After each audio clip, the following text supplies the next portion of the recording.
Hey there, and welcome to another episode of the Etheric Finance Podcast. My name is Hugh, and in this episode, I had the pleasure of sitting down with my friend Adam Hartley. I met Adam back in 2017 when we were both speakers at a trading conference in London. And for a long time, Adam has been a programmer, and he's developed automated trading strategies for some of the biggest institutions around London. But a few years ago, Adam discovered that he has a gift for helping people resolve their trapped emotional traumas. And when we have these traumas inside of ourselves, they act as anchors that weigh us down. They make us sad, they make us depressed, and they put up mental roadblocks to us developing as the best version of ourselves. Now, Adam is a licensed therapist, but his methods go way beyond traditional therapy. So if you found that you've had some roadblocks in your life that you simply can't solve by reading self-help books or other more traditional methods, then this could be for you. Now, in all honesty, a method or a modality is not going to work for everybody, but my goal in this podcast is to give you some information to get you started on that road, and that can help you figure out what works for you. And as long as you get the basic idea of how this stuff works, I think that is a huge step forward for anyone who wants to improve their life. Now, I have worked with some modalities that are very similar to what Adam uses, and they have had a huge positive impact on my life. On top of that, I spoke to somebody in my private Facebook group, and she said she worked with Adam and she had some fantastic results. So I'm very excited to bring you this information. And in this episode, Adam gives some very practical tips that you can use on your own if you want to start releasing some of these trapped emotional traumas that are in your life. All right, here's the interview. Yeah, Adam, thanks for coming on the show. Maybe we could start by having you introduce yourself and your background in trading. Sure. Thanks for having me, Hugh. By way of introduction, I have been working in the field of trading for most of my working life. I started back in '94, so just getting on for 30 years ago. I was very interested in trading to start with, and was quite naively thought that this was a good way of earning money. Of course, we all know it's a very hard way of earning money, but I got hooked, and I was quite big into programming, still am. So I ended up building a business around about supporting traders through my programming services in various ways. And that's led me to spent 10 years as a fund manager and doing lots of programming work for retail traders and also for institutions. So on all levels, I've been, it's been a very enjoyable and interesting career. But what intrigues me about your podcast, of course, is this combination of finance and trading and spirituality, because spirituality is a topic very much center of my life these days. I'll just give you the background a bit. It's getting on for 7 or 8 years ago. I had a bit of I had a difficult time with lack of work, and got very stressed and anxious about it because I was freelancing then, very stressed and anxious, and got insomnia and things. And I started, in order to sort myself out, I started exploring various techniques, therapeutic techniques. And I came across something called EFT, which is emotional freedom technique, which is a very useful therapeutic tool for clearing blocks and things like that. And that opened up to a whole new chapter in my life, which was a therapeutic one. And I'm now a practicing therapist. But as I was doing this, there was a natural evolution in this from EFT to something called optimal EFT, which was the original guy who created EFT, called Gary Craig. The original EFT is this sort of tapping thing. So you're tapping these various acupuncture points to release sort of trapped trauma. Whereas optimal EFT is a no tapping version, and it's a much more spiritually based thing. And I was a bit ambivalent about the spirituality thing. I mean, I'd read some books and quite liked it, but it was one of these things that it was just of passing interest, shall we say. Mm-hmm. But then I was looking at this optimal EFT, and that was when I was toying with the idea of, did I want to, because it cost a reasonable amount of money to do the course. And I was toying with the idea, do I want to invest this money in doing this? Or, is because I downloaded the free ebook and I couldn't seem to get it to work. And so I was just messing around with this. And I didn't know what I was doing really, but I was just sort of playing around with the themes of love and healing and things like that in my head. And then I felt this growing feeling inside me.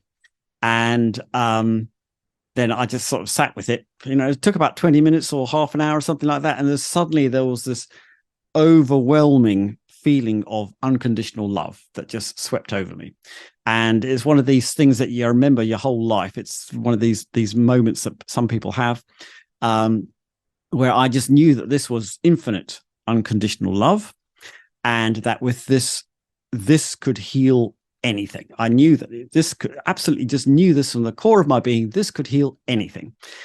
Now, like a fool, I didn't actually go and clear every single issue that I had at the time, but I was just reveling in this feeling. And for weeks afterwards, just even thinking about what had happened to me and talking about it, it would bring me to tears of joy, and thinking, gradually that's faded. So I can talk about it now, for example, without breaking down. But, it was a beautiful, beautiful experience. And that pushed me through the door about, I've clearly got to try optimal EFT. And excuse me.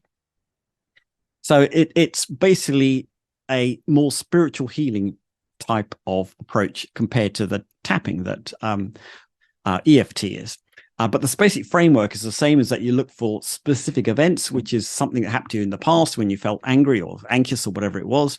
But then rather than tapping on it, you bring in some kind of divine healing.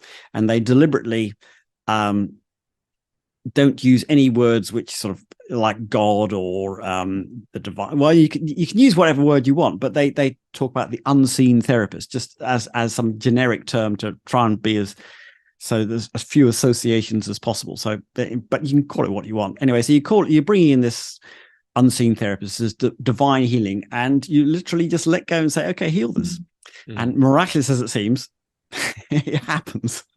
And so what got me through the door of spirituality, and that then it's just been it's like a calling for me, really. It has really become one of the mainstays of my life.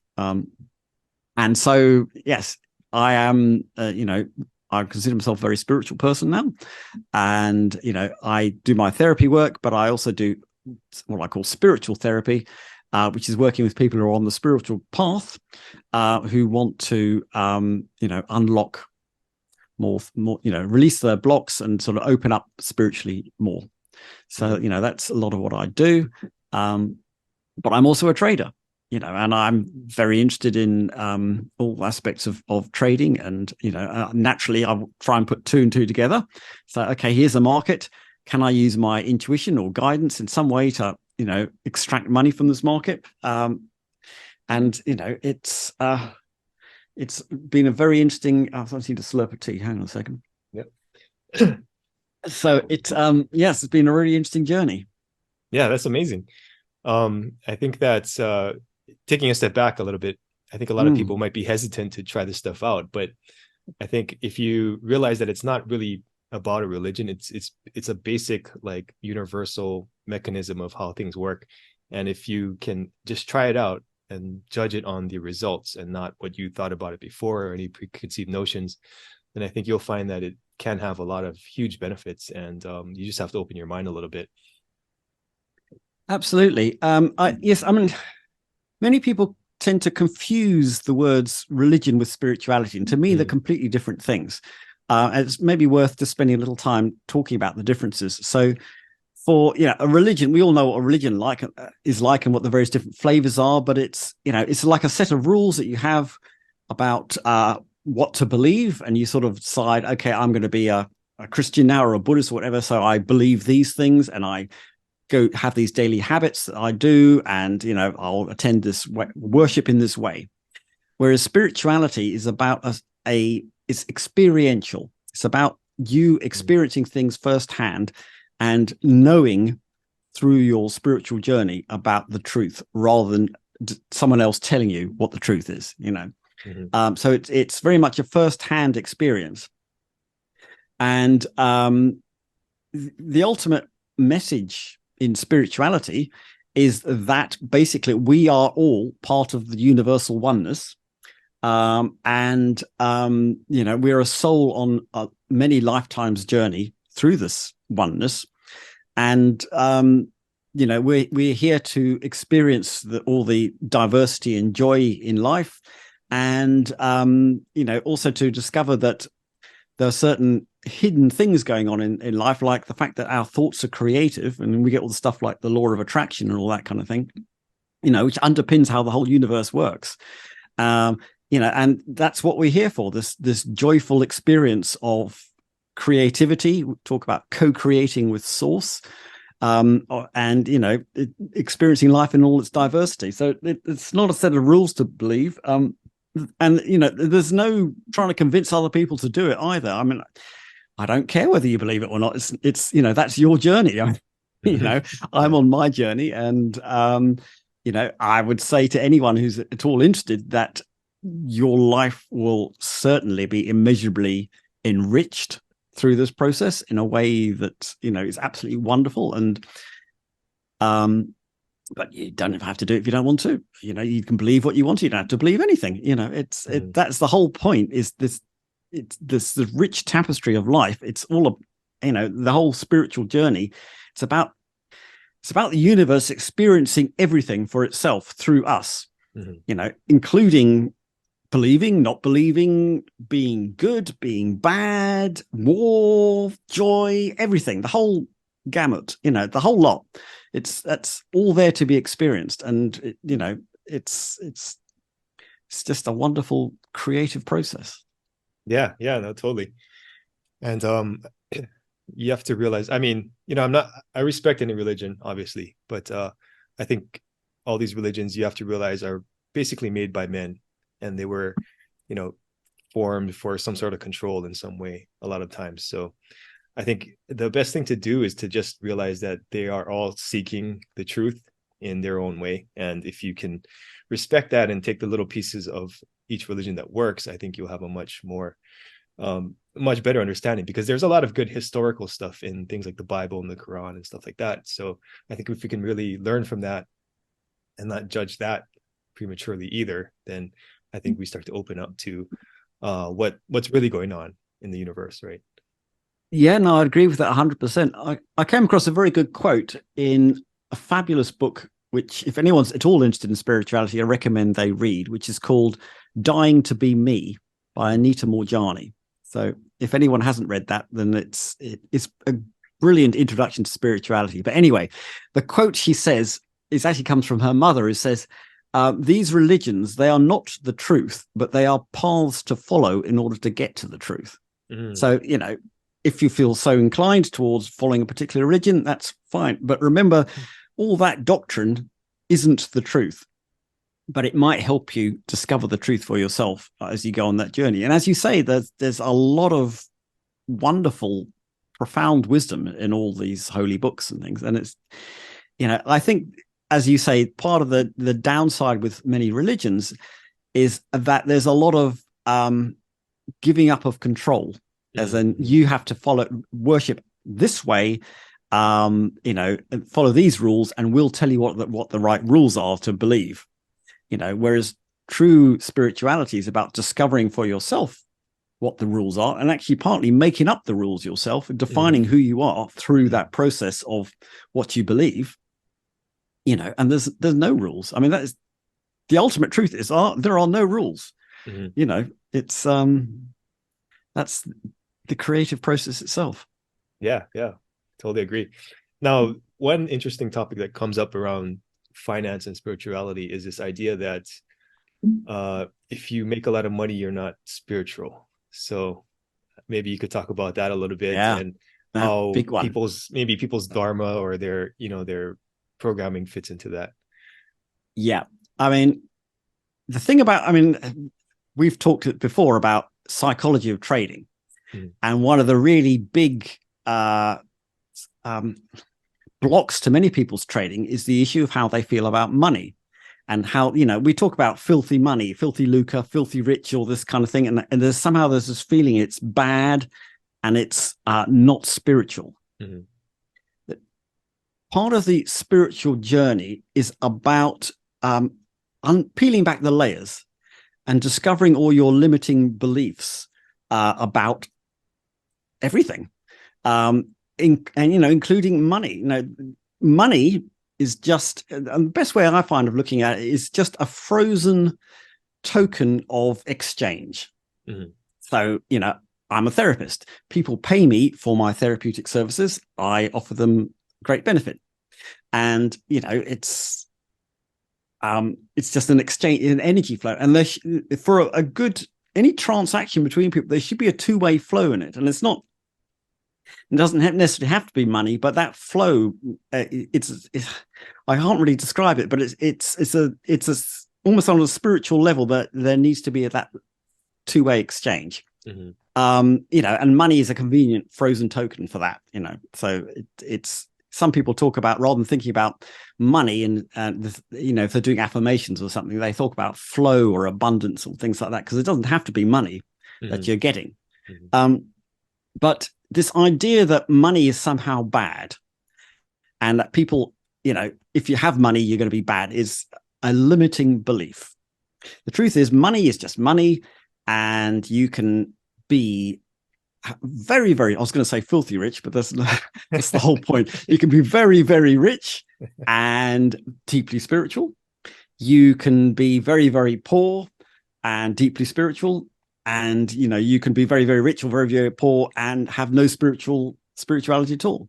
And I think the reason why many people make this association is because there's a lot of people who, for whatever reason, for their childhood, how they're brought up, they are very driven. There's something lacking in their life. There's a black hole in their life. They try and fill it through achieving something, quite often money. And it's, for many people, making money becomes a raison d'etre. That's what they're about. And, and you can think of all sorts of examples of people who are just perpetually driven to make more and more money.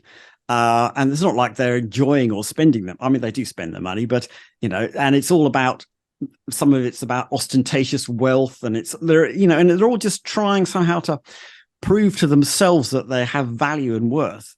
Whereas what they really need to do is a bit of therapy and actually, work out that they don't. And this is a fundamental spiritual truth. You don't have to do anything to be valued and loved and lovable. And that is, the ultimate truth. Is there's nothing you need to achieve in order to be loved by the universe.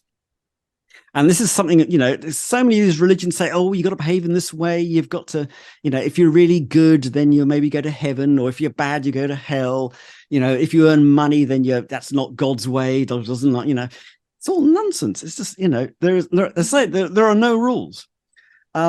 So there's a brilliant quote in another set of books. If you really want to read a really good introduction to spirituality, is Conversations with God by Neale Donald Walsch.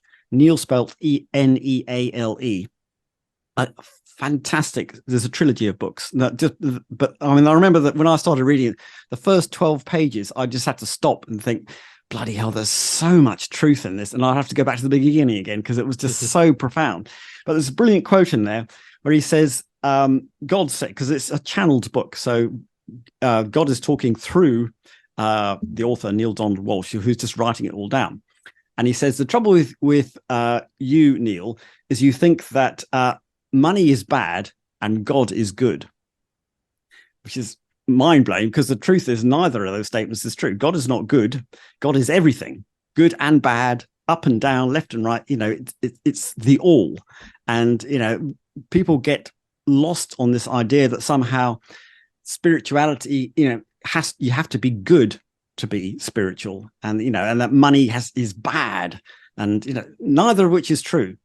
The truth is that most people on a spiritual path will naturally be good, because as you are growing in that way, you're start to realize that you and everyone else are one. Why would you cause harm to anyone else? I mean, because it's an extension of yourself. So naturally you'll, and a natural spiritual evolution is also one of love and compassion and things like that. But it's not, you don't have to do it. In fact, if you feel you have to do it, you're missing the point, because then it's a limiting belief. It's an idea, oh, I've got to be good. Mm-hmm. You're trying to let go of all those limiting beliefs and just allow the, the truth to come out. So yes, so ideas about money are a huge block, which, I one of the other hats I wear is as a trading psychology coach. And I spend a lot of time working with clients on unpicking ideas about money being good or bad or things like that. It just is. Yeah, I agree.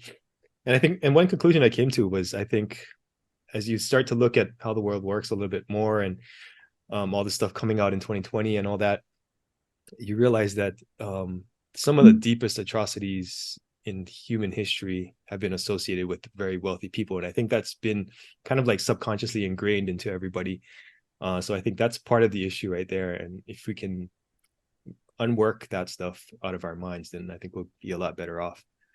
Yeah. I mean, a lot of it's about power, actually. It's more people, power than money. and it's one of these things.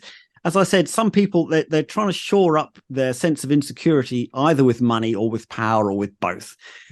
And this is old saying about power corrupts and all that kind of things, and it does. And as you say, all sorts of terrible things are done by people in power. I mean, look at Putin, for example, and what he's inflicting on Ukraine at the moment, just because of some weird ideas he's got in his head.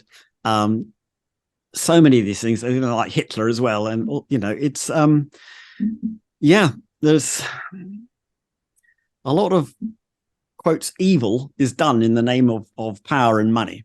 I say evil in quotes because at the deepest level there's not even any such thing as evil, but it's we these labels are useful because it's parts of defining who we are as a society.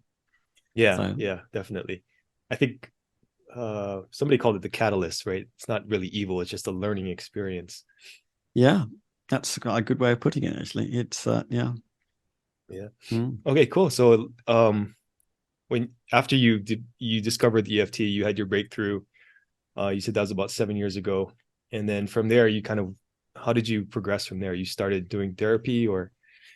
Yes. So I'll just give the timeline. So about 7 years ago I had the breakdown, as it were, and I was doing EFT, and then it was only about 3 years ago I started doing the OEFT. So it's been a comparatively short period of time that this spiritual growth, or almost explosion in growth, within myself, and my therapy has gone from being just sort of tapping stuff and dealing with mundane worldly things to much more spiritually based.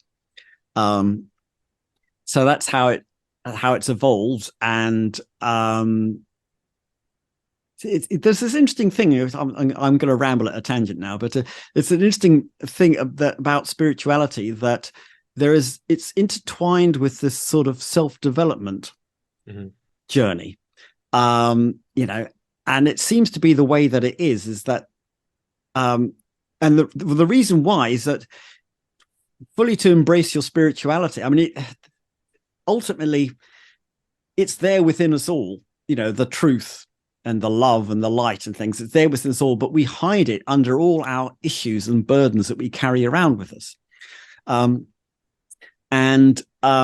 In order to uncover that truth which is within us, we need to remove these burdens. And so there naturally is a spiritual accompanying spirituality. There is this therapeutic process or self-development process, however you want to describe it, which sort of tends to go hand in hand. And when I discovered firstly EFT and then particularly OEFT, and realized how rapidly you can clear some of these blocks, then you start off by just clearing stuff. And I was trying to desperately find out what it was that was blocking my sleep. And so I was clearing. And then you start to realize there's no limit to what I can clear here. What would happen if I were to clear everything? And that's, I can't pretend I've got there, but what would happen? What would you be like? Because as you do the stuff, you change as a person, right? You feel lighter, you're less encumbered by worry and anxiety. They talk about this enlightenment, which is, and it seems to be this abstract, airy-fairy state that you have to meditate on a mountain for many years to get. But it's an ongoing process of making yourself lighter as you let go of the burdens you are carrying. And so, it's not this binary state, either you're enlightened or you're not. It's a journey of enlightening as you let go of these burdens. And, it's just therapy plus a realization of these far greater truths that lie within us. And so that's basically that's the journey I've been on.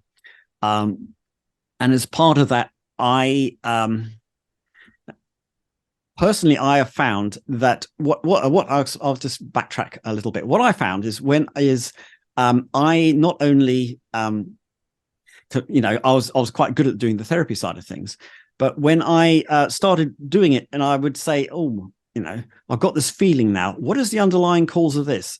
And I would instantly be given it as a feeling of this is where it comes from.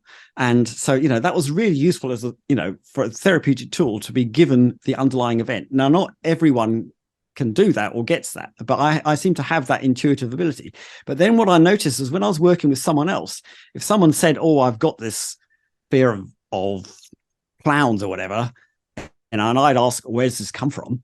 I'd be given the feeling for them instantly. And I'd know, I could feel their fear. And, it turns out I'm an empath, so I can tune into people and I can feel what's going on in them.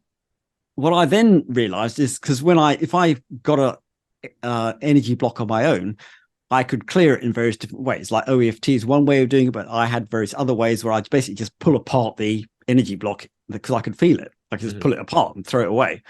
I found that I could do that with other people as well, you see. And so, then it evolved into more of a, I'm a healer in some ways in that I can do this. I can dissolve other people's energy blocks, and now optimal EFT is a process of doing that anyone can do, because you don't do it. You just call in whatever this healing power and it does it. But, I can actually feel the energy field and to a certain extent pull apart someone else's energy block.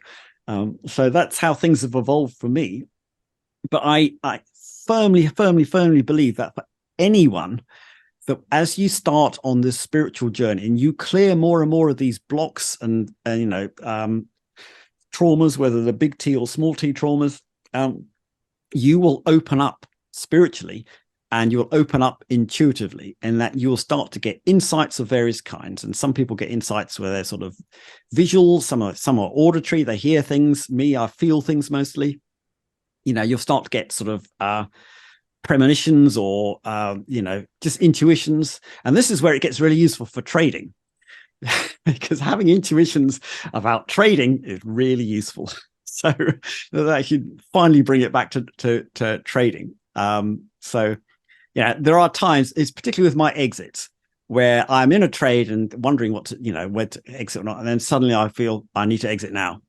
And that's really useful because it's, when I can be open, just leave the space for that and allow it. So it's a natural feeling rather than it's me being fearful about the position, because there's a difference between being intuitive and being fearful about something. When it's generally intuitive, it's usually spot on,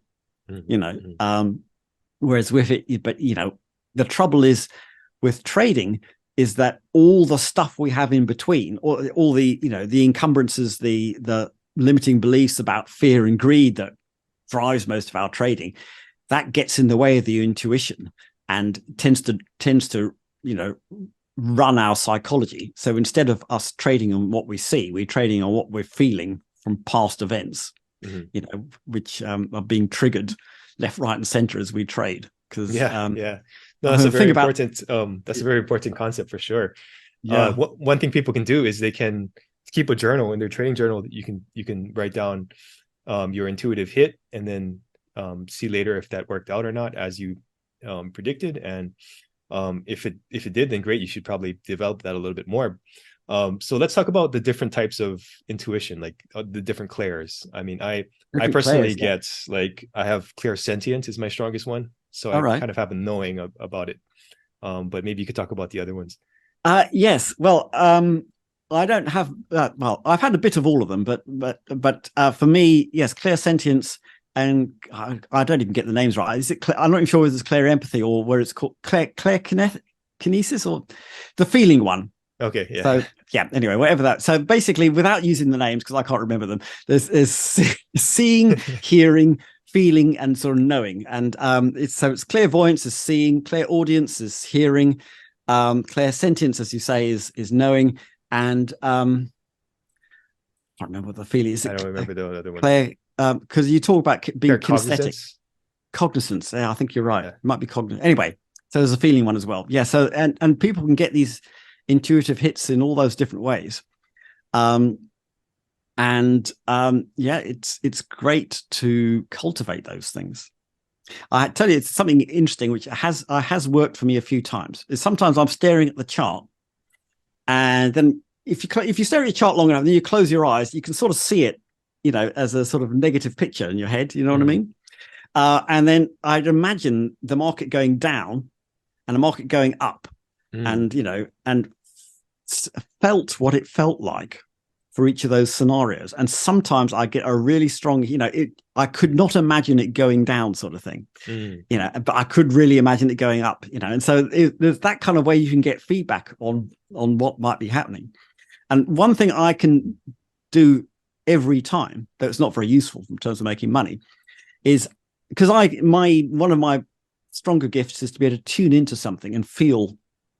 And, so I can tune into just about anyone and feel, basically the energy field, and then ask particular questions. I can tune into the market because I trade mainly the DAX. I can tune into the DAX and I feel the DAX, which is basically the collective emotions of all the participants. And I can tell you, it's a usually pretty horrible feeling because it's all based up of fear, anger, guilt, and all this anguish, all these feelings about people who are suffering in the markets because their trading is going so badly. So I don't tend to like to dwell there too often because it's an unpleasant feeling.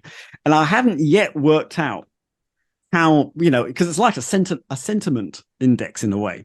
And I haven't yet worked out how to read that, whether, if the feeling is really strong, is that when it's going to turn? I mean, I'm sure there is something like that.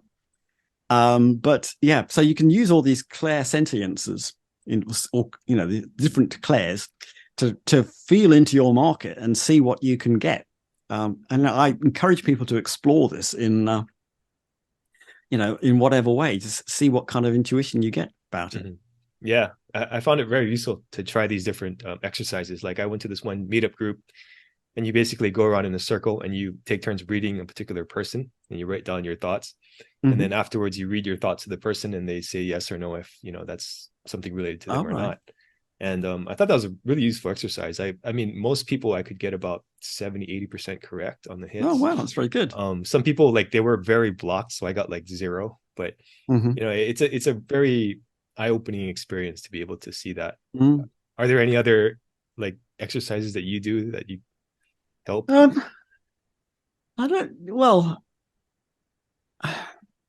don't tend to do exercise. That's a great idea. I mean, I hadn't really thought about that. I tend to try and cultivate these things, in any way. So if I'm tuning into someone, I'll try and particularly push the visual side or the auditory side, which is the ones I'm not so strong on. And I do sometimes see things and sometimes see things really clearly. But I like your idea, actually. I'll give that some thought. As I'm trying to think what other exercises there might be.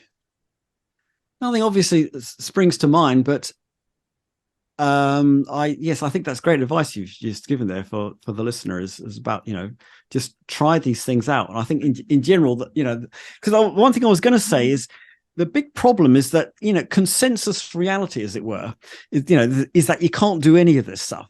So most people don't even try. They do not have a go to see if they can read someone else because they think it's impossible and it's all bullshit, But the thing is, you try, and everyone's got these gifts. I say sometimes they're hidden under the pile of all the shit we carry around with us. But, the truth is we've all got it in various different degrees, Yeah, no, totally. I would be interested to find out what you think about, very successful people using things like energy healing and astrology and, all these types of supposedly woo-woo type of things. What have you experienced with that? What, for trading, you mean? Or just in general, just businesses, in general, or trading, or, whatever. Well, I mean, just in general, I very much inhabit the world of what people call alternative stuff. On a daily basis, I'm working with people who are very intuitive, who can heal or give me great insights and things. Because as I said, spiritual journey is one of constant self-development to peel back the layers, and it gets to the point where you need to work with someone else because it gets quite hard to do it yourself. But I mean, just going back to the trading, I have come across people who channel guides who give them trading tips, and they're very successful in that respect. Now, I have actually tried this myself. Because I can channel some things. I particularly channel healing, because the bottom line is I'm a healer. I mean, that's, so I can channel healing, and basically I just let the guy do the healing. I don't do anything, and it just happens. But I have, channeled people who give trading signals with, and to start with, when I was doing it, it was quite uncanny. It was because I was trading on 1 minute charts. Every 1 minute bar, I'd say, right, buy, sell, or nothing. And then, whatever the signal was, I'd do it. This is on demo, I must admit. I don't risk money just yet. And some of the things I would have never thought of, some of the trades that they came up with, and they were spot on. I think I hit about 7 winners in a row out of 8.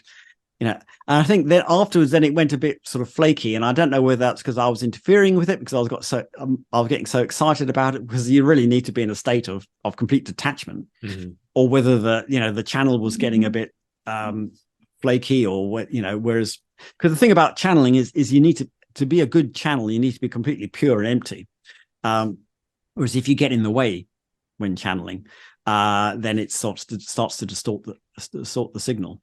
So I've done stuff like that. I did actually connect to some guy who died comparatively recently, who was a trader. He's a French guy, and he basically, I just followed his signals for a while, and I traded his thing. But in the end, I decided his I didn't really like his trading method, so I stopped using it. And I'm really doing this just for fun, really, rather than actually a serious endeavor. Though, I would certainly be perfectly happy to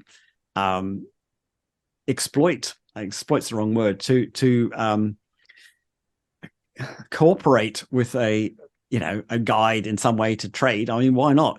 That would be great fun. It would be very creative and interesting thing to do. So that's why we're here. We're here to explore and create and have fun.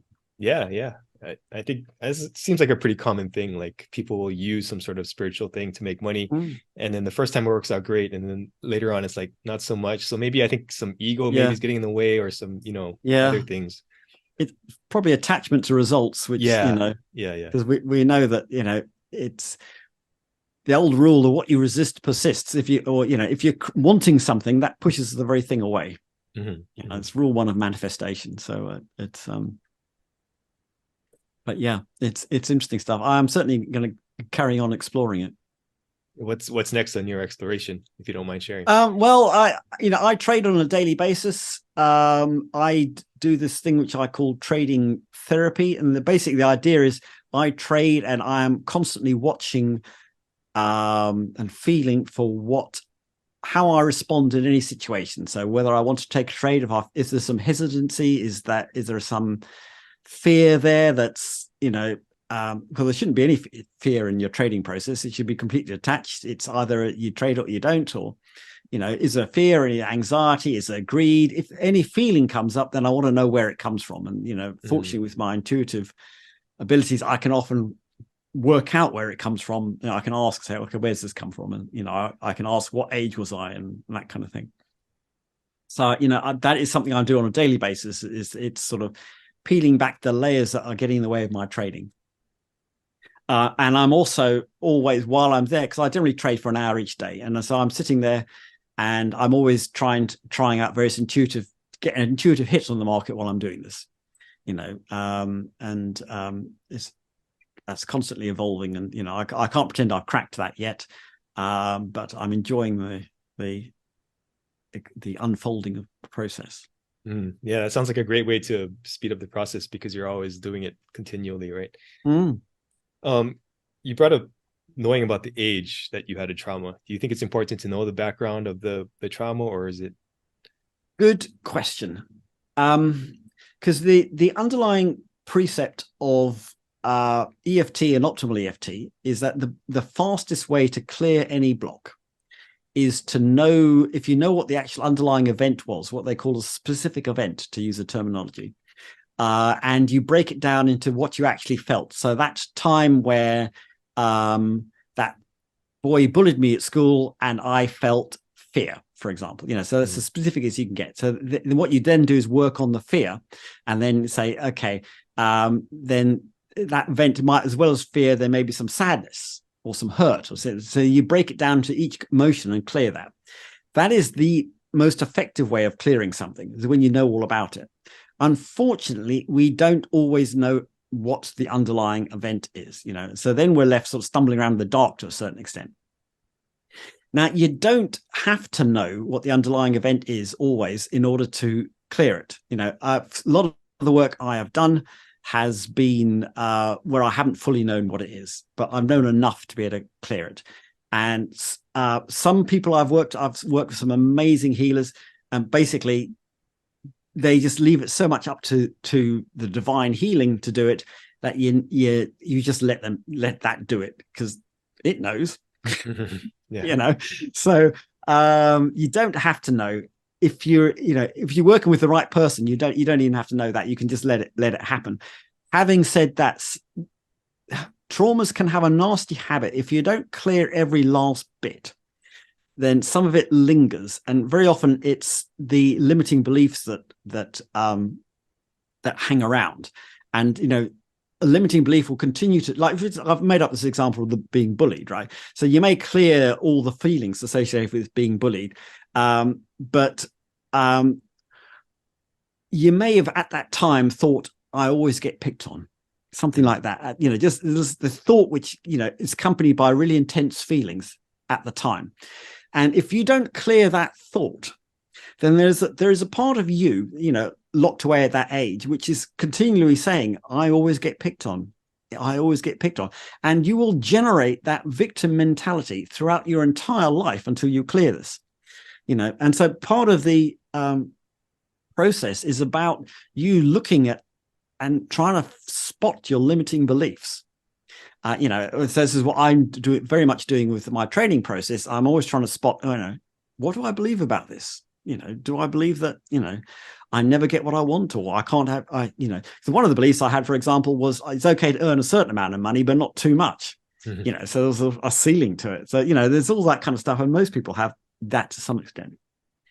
But so, yeah, the answer is yes and no. You can get a long way without knowing what it is.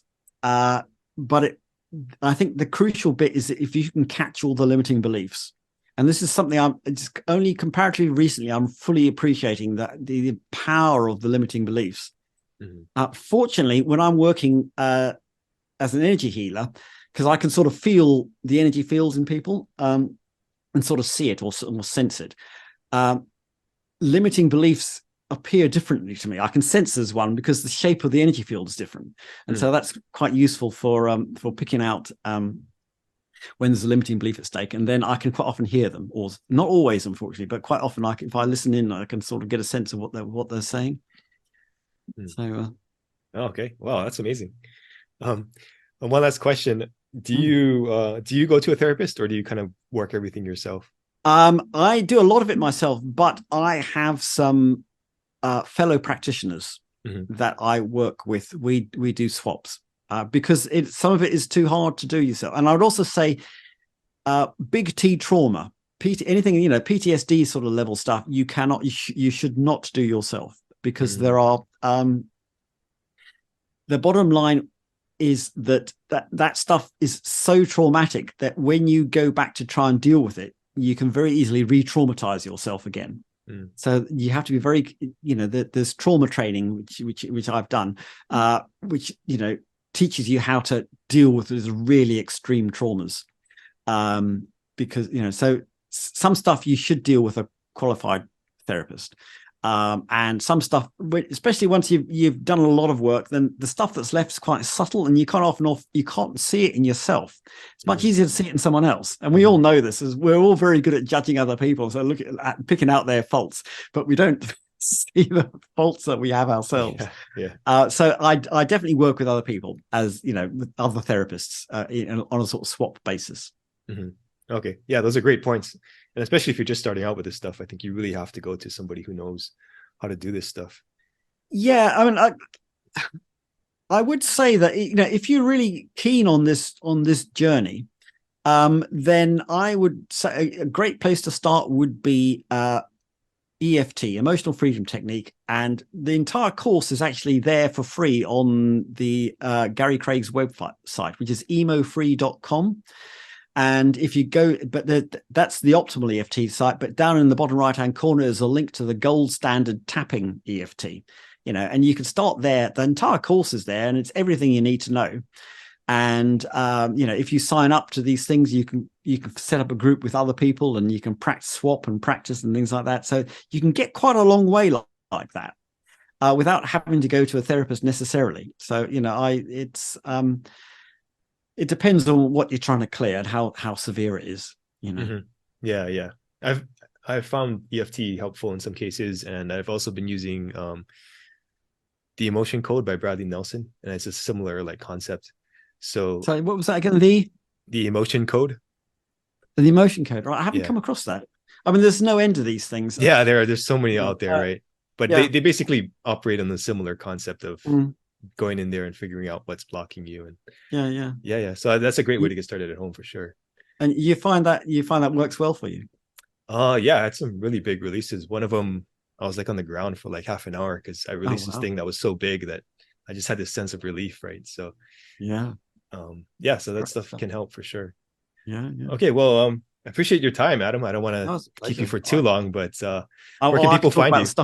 I can talk about the stuff for hours. So yeah, if they want to find me, I wear different hats. So if you want to find me on coming in from the trading angle, and for trading psychology coaching and things like that, and then it's snapdragonsystems.com. If on the other hand you're more interested in the spiritual approach and the therapeutic approach, then it's firecresthealing.com. So those are the two vectors you can approach me with. Cool. Great. Yeah. And if you want Adam to help you rip up your limiting beliefs, then check him out and see what he can do for you. All right. Thanks, Adam. Thank you very much, Hugh. It's been a pleasure.